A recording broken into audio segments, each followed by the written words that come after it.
ബിസ്മില്ലാഹിർ റഹ്മാനിർ റഹീം. അൽഹംദുലില്ലാഹ് വസ്സലാത്തു വസ്സലാമു അലാ റസൂലിഹിൽ അമീൻ വഅലാ ആലിഹി വസഹ്ബിഹി അജ്മഈൻ. അമ്മാ ബഅദ്.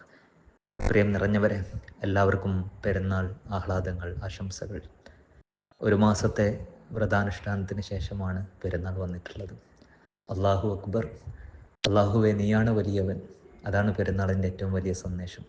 ഒരു മാസക്കാലം നമ്മളുടെയൊക്കെ ജീവിതത്തിൽ നമ്മൾ ഇത് തന്നെയായിരുന്നു പറഞ്ഞുകൊണ്ടിരുന്നത്, അല്ലെങ്കിൽ നമ്മൾ തെളിയിച്ചു കൊണ്ടിരുന്നത്. അള്ളാഹു മാത്രമാണ് വലുത്. നോമ്പെന്ന് പറയുന്നത് ശരിക്ക് നമ്മളുടെ ഇഷ്ടങ്ങളും ആഗ്രഹങ്ങളും താല്പര്യങ്ങളൊക്കെ മാറ്റിവെച്ചൊരു സമയമാണ്.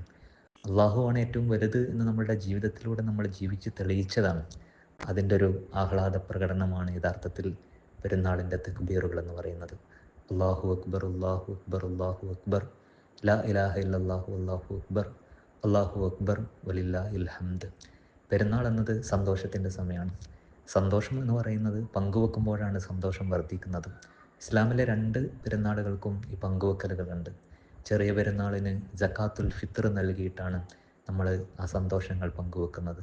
ബലിപെരുന്നാളിനാകട്ടെ ബലിമാംസം വിതരണം ചെയ്തുകൊണ്ട് ആ സന്തോഷം പങ്കുവെക്കുന്നു. അപ്പോൾ ഒരു വശത്ത് അള്ളാഹുവെ വാഴ്ത്തുന്നു, മറുവശത്ത് ആളുകളെ ചേർത്ത് പിടിക്കുന്നു. പടച്ചവനെയും പടപ്പുകളെയും ചേർത്ത് പിടിക്കുന്ന ഒരാഘോഷം, അതാണ് ഇസ്ലാമിലെ പെരുന്നാൾ എന്ന് പറയുന്നത്.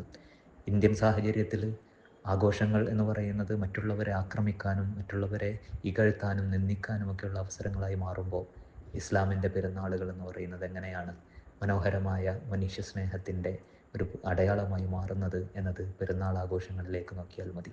നമ്മൾ ആഘോഷിക്കുമ്പോൾ ലോകത്ത് പ്രയാസപ്പെടുന്ന ഒരുപാട് ആളുകളുണ്ട്. അവരെ നമ്മളുടെ പ്രാർത്ഥനകൾ കൊണ്ട് ചേർത്ത് പിടിക്കുക, നമ്മുടെ ഐക്യദാർഢ്യം കൊണ്ട് ചേർത്ത് പിടിക്കുക. അങ്ങനെ ഒരു ഐക്യദാർഢ്യത്തിൻ്റെ കൂടി പെരുന്നാളായി ഈ പെരുന്നാളിനെ ആഘോഷിക്കുക. എല്ലാവർക്കും ഒരിക്കൽ കൂടി പെരുന്നാൾ ആശംസകൾ നേർന്നുകൊണ്ട് അവസാനിപ്പിക്കുന്നു. അസ്സലാമു അലൈക്കും വറഹ്മത്തുള്ളാഹി വബറകാതുഹു.